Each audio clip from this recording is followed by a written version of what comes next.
saber? Isso que eu tô pensando é uma viagem. Eu vou focar em uma área só e vou avançar só nessa área. E foda-se o resto.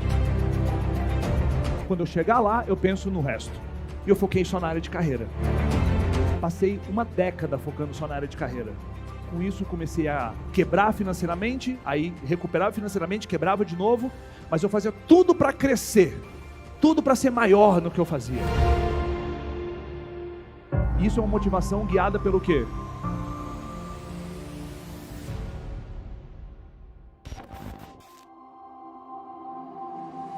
Desde muito pequeno, eu começava a me questionar por que tinham pessoas que tinham vidas de um jeito e outras pessoas tinham vidas do outro. Eu tinha 11, 12 anos.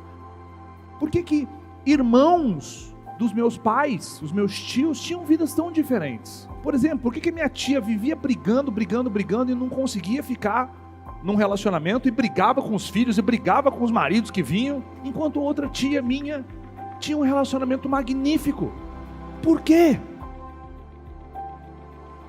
Aquilo vinha na minha cabeça, mas aí já começava a brincar, aquilo sumia da minha cabeça. Por que tinham pessoas que passavam dificuldades financeiras extremas, enquanto outras pessoas tinham uma segurança financeira magnífica? Enquanto uns tinham que estudar em colégio público, porque o pai não tinha dinheiro, e o outro conseguia estudar num colégio melhor, com uma infraestrutura melhor, com material escolar melhor. Eu ficava, por que eu tenho esse caderno desgraçado e o outro tem um caderno muito melhor que o meu? De onde vinha isso? Por que algumas pessoas experimentavam coisas tão diferentes da vida? Algumas pessoas tinham tanta felicidade, outras pessoas viviam experimentando tristeza, depressão. O que gera isso? Nos últimos anos, essa tem sido a busca da minha vida. O propósito da minha vida está ligado a isso, a descobrir quais são os padrões que levam pessoas a ter vidas abundantes, viver uma vida épica, e como que é possível fazer para se conquistar isso.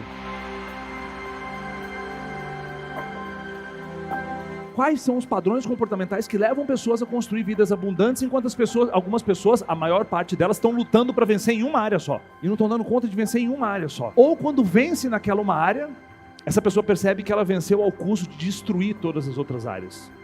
Quem já experimentou isso alguma vez na vida? Edificar uma área só e perceber que você destruiu todo o entorno para edificar aquela área. Quem já experimentou isso? É terrível. É uma sensação de frustração imensa, é das piores que existe, porque você conquistou tudo o que você mais queria e percebeu que agora você tem um prédio construído e tem um monte de pântano ao seu redor. Aquele prédio não vale nada. Talvez você se tornou uma pessoa de destaque na sua carreira, ao custo de destruir suas finanças, seu relacionamento. Você tem um câncer, você tem uma doença terrível, ou a sua saúde está completamente fora, você não tem mais conexão com o Criador. Mas parabéns, você é o número 1, ou os 10, entre os 10 maiores do Brasil em relação ao que você faz. Não vale a pena. Quantas pessoas já conseguiram isso? Ou talvez você se dedicou completamente a uma única área da sua vida, e essa área foi família, relacionamento, família. Você virou para cuidar dos filhos, e você cuida dos filhos, e no curto prazo você jura que é a melhor opção, e aí você molda toda a sua vida para cuidar dos filhos, porque agora os filhos são a coisa mais importante. Aí você coloca a família, os filhos acima de tudo, acima das suas finanças, da sua carreira, da sua conexão com algo maior. Então eu comecei a perceber isso. Qual era o padrão que existia na mente dessas pessoas, que faziam essas pessoas conquistarem êxito em uma área ou outra, e não avançar em várias áreas que são realmente importantes? A área de carreira, trabalho, é uma área importante, sim ou não? A nossa missão de vida, na maior parte das vezes, é realizada no nosso trabalho, com o nosso chamado. Maior parte das vezes está ligado ao seu trabalho. O trabalho é uma área muito importante. Você precisa encarar isso. A parte de finanças, prosperidade financeira, é algo importante, sim ou não? Dinheiro, muito dinheiro. Você ficar rico, dinheiro para realizar tudo o que você quer. Rico, rica. Quando eu falo isso, o que gera em você? Talvez gere em você algo do tipo assim: ah, mas eu nem preciso disso tudo. Ai, mas para quê? Dinheiro igual a problema. Dinheiro é algo extremamente importante. E o que aconteceu? Eu comecei a perceber o seguinte, que existiam pessoas que conseguiam ter vidas mais felizes, enquanto outras pessoas não. Algumas pessoas tinham ótimos relacionamentos e outras não. E sabe o que ficou claro? Quando eu achava, por exemplo, 3 pessoas da minha família, porque o meu campo de pesquisa era aquilo ali, eu comecei a perceber que as pessoas que tinham mais eficiência financeira, eram mais prósperos, tinham os mesmos comportamentos. Ou seja, existia um padrão. O ser humano vive repetindo padrões o tempo todo. E eu comecei a perceber isso. Caramba, existe um padrão. Casais da minha família que tinham solidez de relacionamento, tinham um padrão de tratativa um com o outro, de respeitar a ordem dentro do relacionamento, de honrar os sonhos uns dos outros. Eu falei, caramba, tem padrão aqui também. E eu falei, poxa, faz sentido. O negócio é viver a vida realmente em abundância.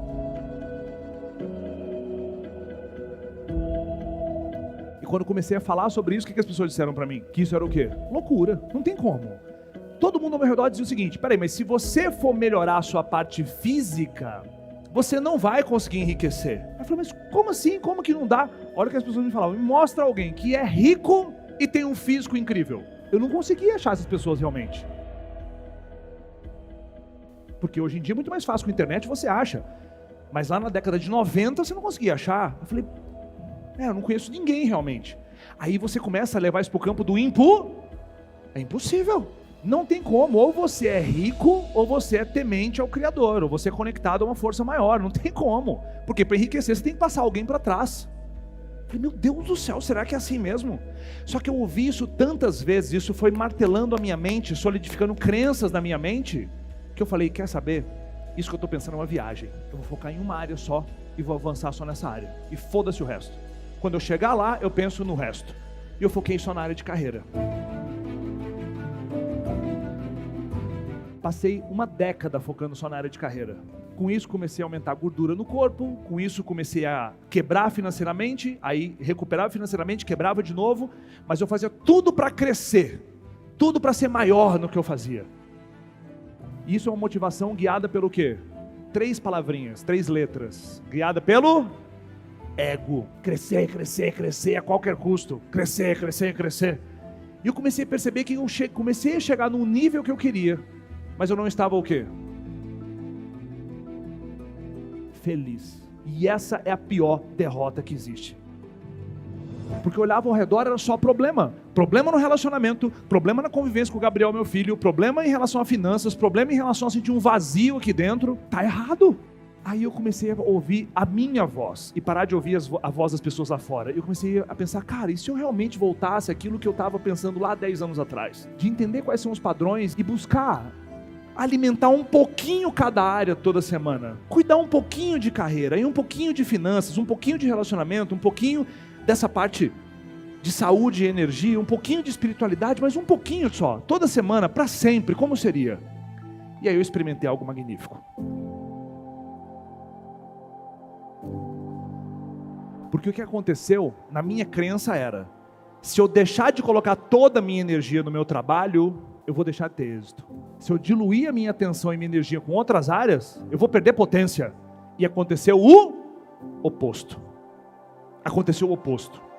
A vida começou a ficar integral, a vida começou realmente a ser mais abundante. E isso é uma jornada. Eu venho experimentando isso na minha vida de 7, 8 anos para cá, fazendo ajustes, 7, 8 anos para cá. E isso eu quero que vocês entendam. Quando vocês virem o resultado que alguém está tendo, provavelmente esse resultado não foi construído em 2 ou 3 semanas, 2 ou 3 meses, 2 ou 3 anos.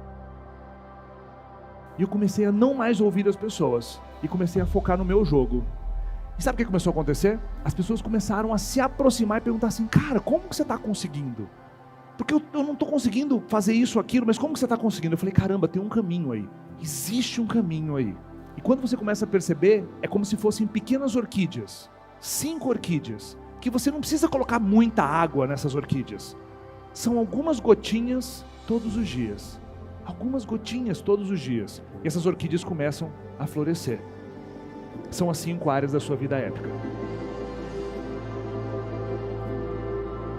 E o que começou a ficar claro para mim também? Muitas pessoas experimentando algo muito ruim e complexo. Falta de propósito. Acordar de manhã e saber, para que eu estou vivo? E a beleza de construir uma visão de vida épica, de uma vida abundante em todas as áreas, pode, a partir de agora, ser o norte da sua vida.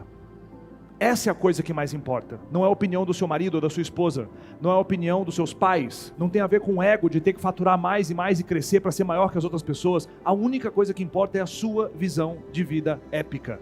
Porque ela abrange 5 grandes áreas. E a resposta está lá. É a visão do que eu quero, do que eu mereço, do que eu vou criar. E essas pessoas se inspiram através disso. Vai te dar medo se você vai atingir aquilo, sim ou não? Claro que vai. Por isso eu quero que você acesse o máximo de abundância. Abundância significa, eu posso ter uma coisa e outra. Escassez tem a ver com, se eu tiver uma coisa eu não posso ter outra. Isso é um ambiente de escassez versus um ambiente de abundância. Eu posso ter uma liberdade financeira e sim, eu posso fazer trabalho voluntário.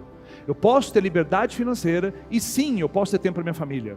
Eu posso cuidar muito bem da minha saúde e sim, eu posso ser conectado ao Criador. Se eu acredito que isso é impossível é porque eu não sei. É só isso.